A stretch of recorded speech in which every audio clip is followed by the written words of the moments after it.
అందరికీ నమస్కారం. శ్రీ ధర్మశాస్త్ర సన్నిధాన ట్రస్ట్ శ్రీకాకుళం.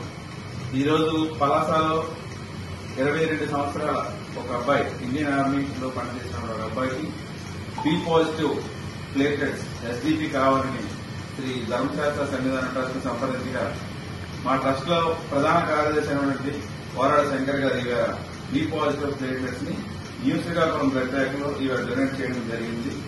ఇప్పుడు కూడా శ్రీ ధర్మశాస్త్ర సన్నిధాన ట్రస్ట్ ఎవరికి బ్లడ్ కావాలన్నా ప్లేటెట్స్ కావాలన్నా 24/7 ఎప్పుడు అందుబాటులో మేము ఉంటాము. 100% అందించే విధంగా ముందుకు వెళ్తాము. 24/7 అందరం బాగుండాలి, అందులో మనం ఉండాలి. మానవ సేవే మాధవ సేవ. అలాగే యూత్ అందరూ కూడా ఈ వేసవి తీవ్రతని అన్ని బ్లడ్ బ్యాంకుల్లో కూడా రక్త కొరత అయితే 100% ఉంది. ఆ రక్త కొరత తీర్చడానికి అందరూ కూడా రక్తదానం చేయాలని కోరుకుంటున్నాం. Thank you.